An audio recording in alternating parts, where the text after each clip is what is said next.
Hello दोस्तों, कैसे हो। आशा करता हूँ कि आप सभी बहुत अच्छे होंगे और अपनी पढ़ाई में लगे हुए होंगे। यूपी ट्रिपल एस यानी यूपी ट्रिपल एस आयोग ने अभी एक नोटिस जारी किया है जो 14 जुलाई 2026 मतलब आज ही के दिन का है। और आयोग द्वारा अभ्यर्थियों द्वारा वन टाइम रजिस्ट्रेशन पंजीकरण के बारे में यह है कि ओटीआर लागू हो गया है यूपी ट्रिपल एस आयोग में। ये लागू करने का छोटी सी दो तीन बातें हैं जिसमें बच्चों को ही बहुत राहत मिलेगी, क्योंकि फॉर्म भरते समय जब लास्ट डेट हो जाती है तो हमें बहुत सारी चीज़ें डालनी पड़ती हैं, अपना नाम, फादर नेम और ईमेल आईडी, मोबाइल नंबर। उसके बाद में ओटीपी आता है, रजिस्ट्रेशन होता है, फिर उसके बाद में हमें अपना 10वीं 12वीं हमारी जो भी पढ़ाई के डॉक्यूमेंट है वो हमें लगाने होते हैं। तो फॉर्म भरने की प्रक्रिया बहुत लंबी हो जाती है।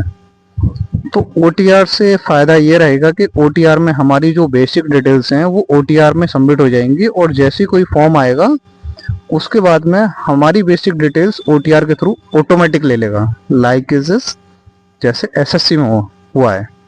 एसएससी में पहले बहुत लंबा प्रोसेस होता था फॉर्म भरने का। जब से ओटीआर आया, ओटीआर आने के बाद में जैसे ही हम अपना ओटीआर रजिस्ट्रेशन नंबर डालते हैं हमारी बेसिक डिटेल्स तुरंत आ जाती हैं।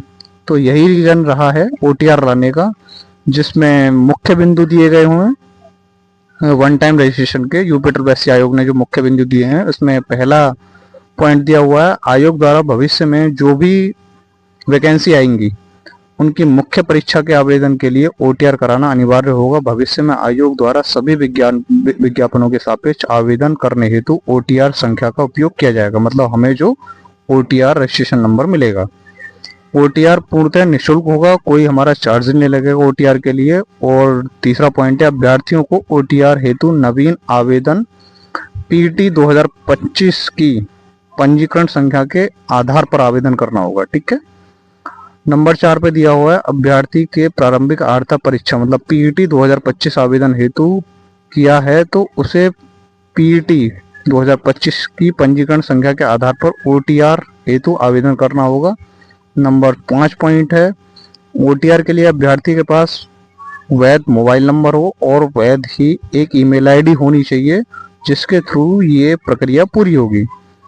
नंबर 6 पॉइंट दिया है, ओटीआर के लिए ईमेल आईडी का सत्यापन होगा और उस पर ओटीपी भी जाएगा। नंबर 7 पे दिया है, जिसमें आपका आवेदन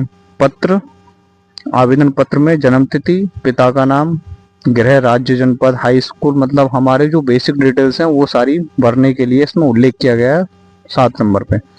नंबर 8 पे बात करते हैं, तो आवेदन में आपको 6 माह के अंदर एक रंगीन फोटो अपलोड करना होगा जिसका साइज 50 केबी से 100 केबी के बीच में होना चाहिए। जेपीजी फॉर्मेट मांगा हुआ है। नंबर 9 की बात करें, अभ्यर्थियों को हस्ताक्षर अंग्रेजी और हिंदी में दोनों में होना चाहिए।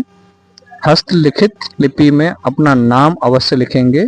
स्पष्ट किया जाता है कि अंग्रेजी भाषा के कैपिटल लेटर्स के हस्ताक्षर अमान्य होंगे। आपको अपने रनिंग साइन करने हैं या स्मॉल लेटर में साइन करने हैं, कैपिटल लेटर में साइन मान्य नहीं होंगे आपके। जिसका साइज भी इन्होंने बताया हुआ है 30 से 50 केबी के बीच में जेपीजी फॉर्मेट में लेंगे। ओटीआर हेतु आवेदन की गई सभी अभिलेखों में उपलब्ध विवरण के अनुसार ही होनी चाहिए। ओटीआर हेतु आवेदन पत्र अंतिम रूप से सबमिट करने से पूर्व यह जांच लें कि आपने जो कुछ डिटेल्स भरी हैं वो आपकी पूरी तरह से सही हैं या नहीं है।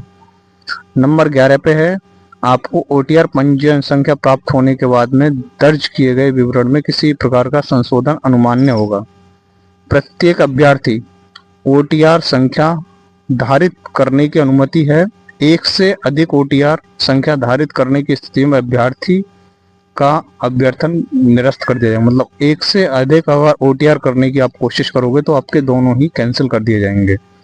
अभ्यर्थी को लॉगिन विवरण की गोपनीयता बनाए रखने के लिए स्वयं उत्तरदायी होंगे। पंजीकरण संख्या का दुरुपयोग आयोग की तरफ से आयोग कोई उत्तरदायी नहीं होगा आपका अगर पंजीकरण संख्या का दुरुपयोग होता है। तो ये सारी शर्तें आयोग के द्वारा दी गई हुई हैं, आपने ध्यान से सुना भी होगा। आपको यही चीजें यूपी ट्रिपल आयोग की तरफ से कभी कभी ऐसा होता है कि कोई भी आयोग हो, जब हम फॉर्म फिल करते हैं, बहुत सारे स्टूडेंट हैं जो लास्ट टाइम पे जगते हैं कि आज लास्ट डेट है, आज रात को फॉर्म भर देंगे, और साइट इतनी बिजी हो जाती है कि पूरा फॉर्म भर ही नहीं पाता है और कुछ लोग वंचित रह जाते हैं। तो ओटीआर प्रक्रिया के माध्यम से हमें हमारे लिए बहुत ही सरल हो जाएगा फॉर्म भरना, जिसमें पहले ओटीआर हो जाएगा, बेसिक डिटेल्स उसमें फिल हो जाएंगी। उसके बाद में जैसे ही कोई भी फॉर्म आएगा आप तुरंत फॉर्म फिल कर सकते हो, जिसमें कुछ ही आपको डॉक्यूमेंट डालने पड़ेंगे, जैसे फोटो आपको अपलोड करना पड़ेगा रिसेंटली भरा जब भी कोई फॉर्म आएगा, और साइन वगैरह आपको डालने पड़ेंगे। तो मेरी तरफ से सारी चीज़ें मैंने बता दी हैं। अगर आपको वीडियो अच्छा लगे तो ज़्यादा से ज़्यादा शेयर करना, लाइक करना, और कमेंट करके बताना आपको वीडियो कैसी लगी। धन्यवाद।